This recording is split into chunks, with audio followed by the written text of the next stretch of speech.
2023년 5월 17일자 새벽 기도입니다. 찬송가 294장 찬송을 드립니다. 하나님은 외아들을 주시는 데까지 세상 사람 사랑하니 참 사랑이로다. 하나님은 사랑이라 죄악에 빠졌던 우리까지 사랑하니 참 사랑 아닌가. 하나님을 배반하고 멀리 떠난 우리 원수같이 대적하나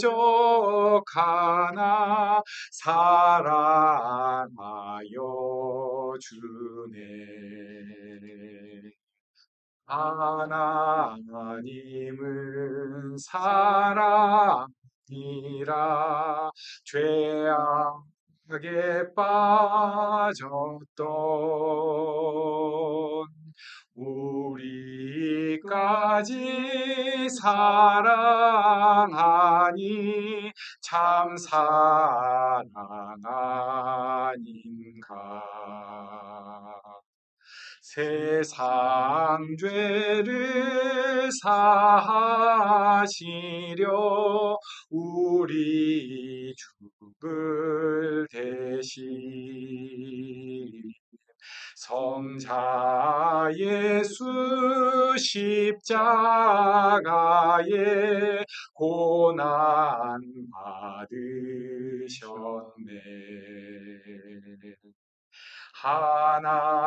하나님은 사랑이라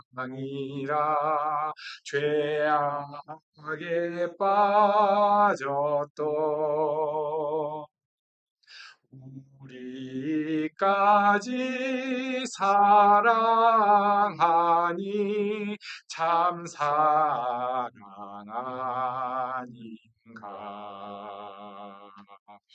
이 사랑에 감사하여 곧 주께 나오라. 고난 영혼 주께 맡겨 구원을 얻으라. 하나님은 사랑이라 죄악에 빠졌던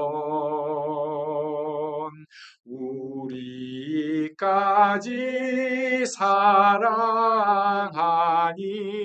참 사랑 아닌가. 하나님의 말씀 신명기 19장 말씀입니다. 신명기 19장 말씀을 저와 교독하시겠습니다.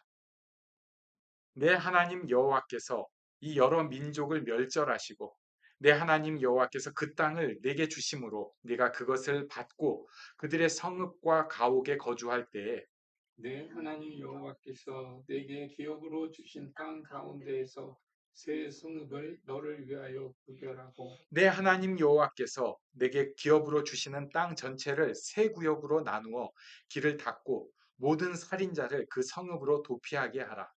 살인자가 그리로 도피하여 살만한 경우는 이러하니 곧 누구든지 본래 원한이 없이 부지 중에 그의 이웃을 죽인 일 가령 사람이 그 이웃과 함께 벌목하러 살림에 들어가서 손에 도끼를 들고 벌목하려고 찍을 때에 도끼가 자루에서 빠져 그의 이웃을 맞춰 그를 죽게 함과 같은 것이라. 이런 사람은 그 성읍 중 하나로 도피하여 생명을 보존할 것이니라.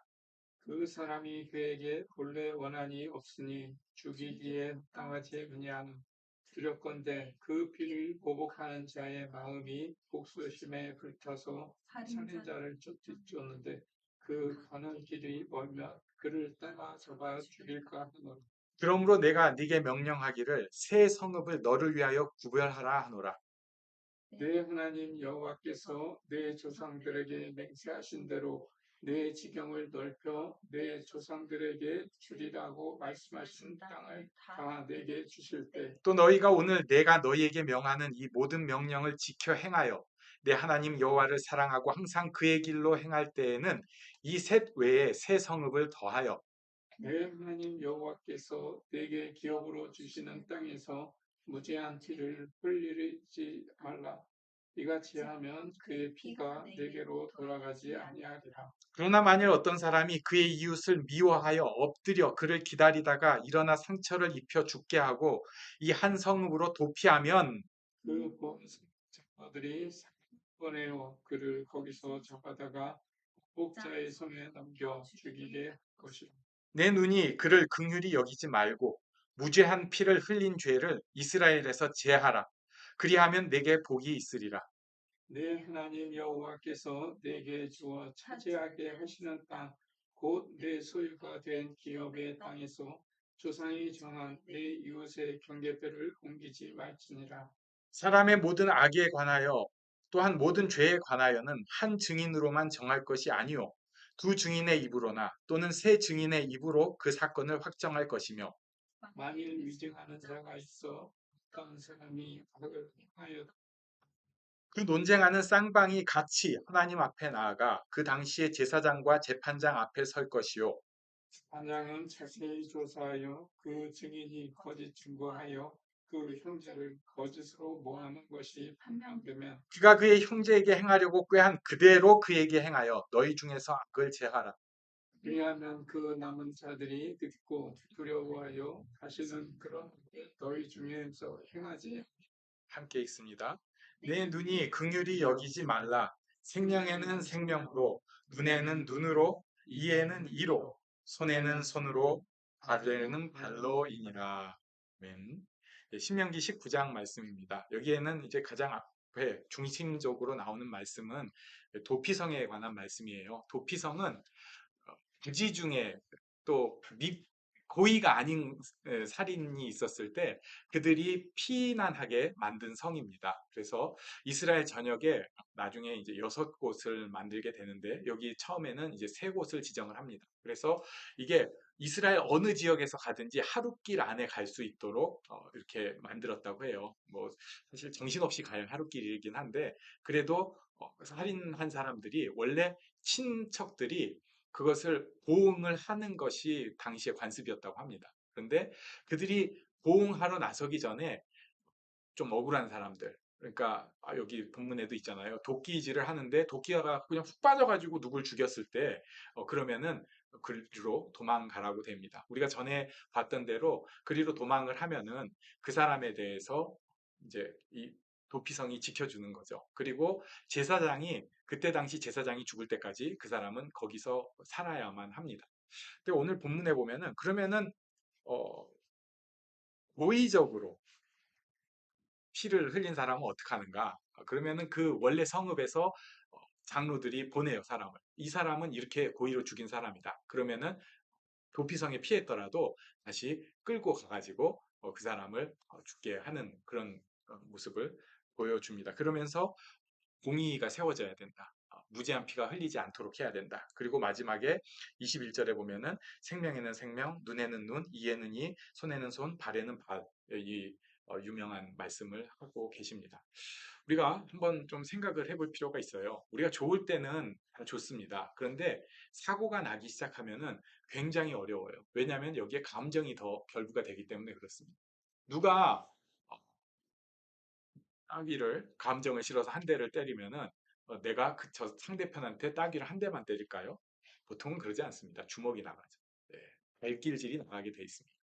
내가 한 팔을 잘렸다. 그러면 한 팔 저 사람만 자르고 끝나나요?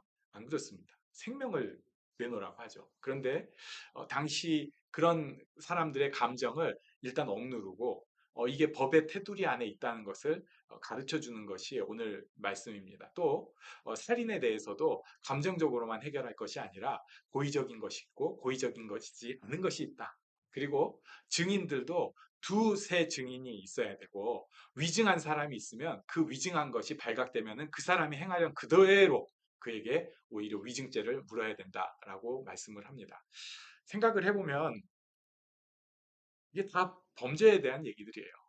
물론 우리도 그 범죄에 들어갈 수가 있습니다만은 은혜롭고 좋은 하나님의 백성들의 얘기가 아니라 사실은 그 안에 있는 어둡고 깜깜한 얘기입니다. 그런데 모세가 백성들을 이끌면서 알았어요. 어둡고 깜깜한 사실은 건드리기 싫은 곳을 어느 정도 명확하게 해줘야 합니다. 그걸 아주 꼼꼼하게는 할 수가 없어요. 사람 일이라는 게. 그런데 어느 정도는 조금은 이렇게 잡아줘야지 그 속에서 전체 공동체가 아름다운 하나님의 백성 공동체도 살아날 수 있는 것입니다. 하나님의 사랑은 밝고 빛나는 곳에만 있는 게 아니에요. 어둡고 무너진 곳에도 있습니다. 심지어 우리가 부끄러운 범죄 가운데 있을 때도 하나님의 사랑은 우리를 외면하시고 너 죄졌으니 죽어가 아니라 그 가운데에서 우리를 향한 사랑은 계속해서 뻗어져 우리에게 옵니다. 도망가서 동에서 서히 먼가 같이 도망을 갔는데 거기까지 쫓아옵니다. 내가 땅속으로 깊이 숨어도 거기까지 쫓아옵니다. 하늘로 날아가 버리는 것 같아도 거기까지 쫓아옵니다. 혹시 우리의 삶 가운데에서 하나님 앞에 부끄러운 어두움이 있다.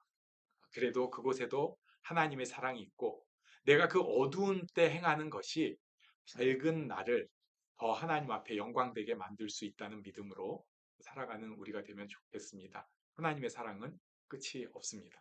함께 기도하는 시간 갖겠습니다.